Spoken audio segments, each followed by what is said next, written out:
दुर्गा सप्तशती के 8वें अध्याय में रक्त बीज के वध का वर्णन इस प्रकार किया गया है। महर्षि मेधा ने कहा, चंड और मुंड नामक असुरों के मारे जाने पर और बहुत सी सेना के नष्ट हो जाने से असुरों के राजा प्रतापी शुंभ ने क्रोध युक्त होकर अपनी संपूर्ण सेना को युद्ध के लिए तैयार होने की आज्ञा दी। उसने कहा, अब उदययुध नामक 86 असुर सेनापति अपनी सेनाओं के साथ युद्ध के लिए जाएं और कंबू नामक 84 सेनापति भी युद्ध के लिए जाएं और कोटि वीर नामक 50 सेनापति और धौम्रकुल नाम के 100 सेनापति प्रस्थान करें।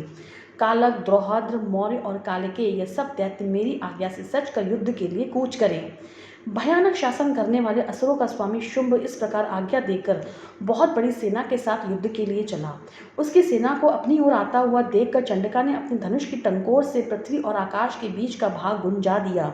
हे राजन, इसके पश्चात देवी के सिंह ने दहाड़ना आरंभ कर दिया और अंबिका के घंटे के शब्दों ने उस ध्वनि को और भी बढ़ा दिया। धनुष की टंकोर, शेर की दहाड़ और घंटे के शब्द से पृथ्वी और आकाश के बीच का बाज गूंज उठा और इसके साथ ही देवी ने अपने मुख को और भी भयानक बना लिया।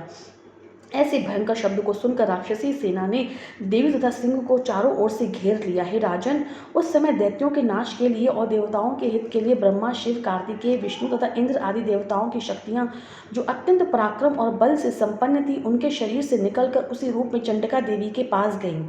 उन देवताओं की शक्तियां दैत्यों से युद्ध करने के लिए आई। हंस युक्त विमान में बैठकर और रुद्राक्ष की माला तथा कमंडलू धारण करके ब्रह्मा जी की शक्ति आई। वृषभ पर सवार होकर, हाथ में त्रिशूल लेकर, महानाग का कंकड़ पहनकर और चंद्र रेखा से भूषित होकर भगवान शंकर की शक्ति माहेश्वरी आई और मोर पर आरूढ़ होकर हाथ में शक्ति लिए दैत्यों से युद्ध करने के लिए कार्तिकेय जी की शक्ति उन्हीं का रूप धारण करके आई। भगवान विष्णु की शक्ति गरुड़ पर सवार होकर शंख, चक्र, शारंग, गदा, धनुष तथा खड्ग हाथ में लिए हुए आई। श्री हरि की शक्ति वाराही वाराह का शरीर धारण करके आई और नृसिंह के समान शरीर धारण करके उनकी शक्ति नारसिंही भी आई। उसकी गर्दन के झटकों से आकाश के तारे टूट पड़ते थे और इस प्रकार देवराज इंद्र की शक्ति ऐन्द्री भी ऐरावत के ऊपर सवार हो गई। इन देव शक्तियों से घिरे हुए भगवान शंकर ने चंडिका से कहा, मेरी प्रसन्नता के लिए तुम शीघ्र ही इन असुरों को मारो। इसके पश्चात देवी के शरीर में से अत्यंत उग्र रूप वाली चंडिका और सैकड़ों गिदड़ियों के समान आवाज करने वाली चंडिका शक्ति प्रकट हुई।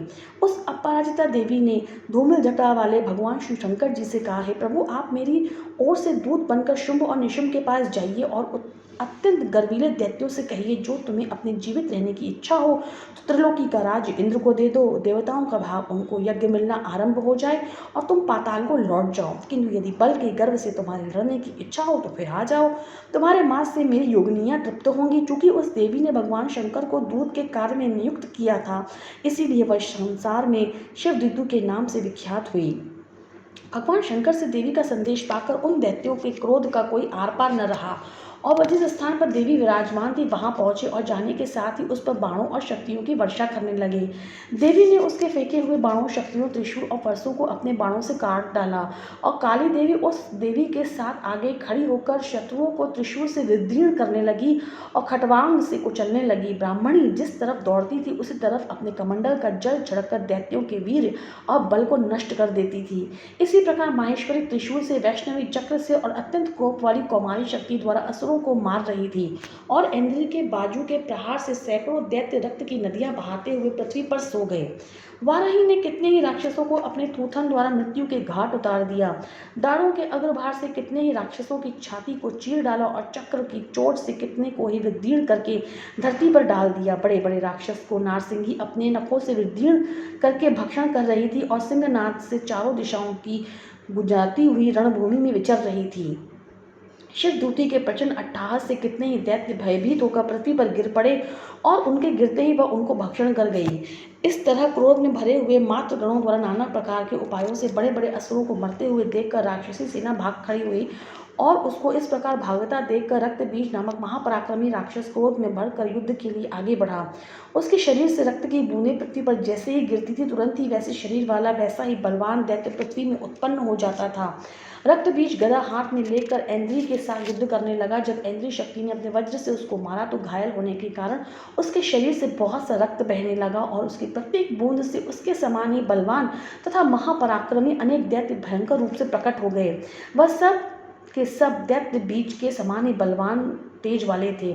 वह भी भयंकर अस्त्र शस्त्र लेकर देवियों के सामने खड़े रहने लगे और लड़ाई करने लगे। वैष्णवी ने चक्र से और इंद्री ने गदा से रक्त बीज को चोट पहुंचाई और वैष्णवी के चक्र से घायल होने पर उसके रक्त से जो बहा उससे हजारों महाअसुर उत्पन्न हुए, जिनके द्वारा यह संपूर्ण जगत व्याप्त हो गया। कौमारी ने शक्ति से, वाराही ने खड़ग से और माहेश्वरी ने त्रिशूल से उसको घायल किया।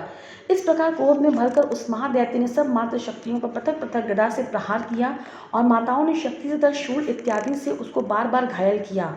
उससे सैकड़ों महादैत्य उत्पन्न हुए और इस प्रकार उस रक्त बीज के रुधिर से उत्पन्न हुए असुरों से संपूर्ण जगत व्याप्त हो गया, जिससे देवताओं को भयभीत देखकर चंडिका ने काली से कहा, हे चामुंडे, अपने मुख को बड़ा करो और मेरे शस्त्रघात से उत्पन्न हुए रक्त बिंदुओं से उत्पन्न हुए महाअसुरों को तुम अपने इस मुख में प्रवेश करके भक्षण करती जाओ। इस प्रकार रक्त बिंदुओं से उत्पन्न हुए महादैत्यों का भक्षण करती हुई तुम रणभूमि में विचरो। इस प्रकार रक्त क्षीण होने से यह दैत्य नष्ट हो जाएगा। तुम्हारे भक्षण करने के कारण अन्य दैत्य उत्पन्न नहीं होंगे।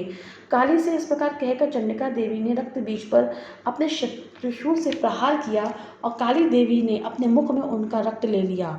तब उसकी गदा से चंडिका ने प्रहार किया। प्रहार से चंडिका को तनिक भी कष्ट न हुआ, किंतु रक्त बीज के शरीर से बहुत सा रक्त बहने लगा। रक्त के साथ गिरते ही काली ने उसको भी अपने मुख में ले लिया। काली के मुख में उस रक्त से जो असुर उत्पन्न हुए उसको उन्होंने भक्षण कर लिया और रक्त को पीती गईं। तदनंतर देवी ने रक्त बीज को, जिसका कि खून काली ने पिया था, चंडिका ने उस दैत्य को वज्र, बाण, खड़ग आदि रिष्टि इत्यादि से मार डाला। हे राजन, अनेक प्रकार के शस्त्रों से मारा हुआ और खून से वंचित वह महादैत्य रक्त बीज पृथ्वी पर गिर पड़ा। हे राजन, उसके गिरने से देवता अत्यंत प्रसन्न हुए और माताएं उन असुरों का रक्त पीने के पश्चात उद्युक्त होकर नृत्य करने लगीं।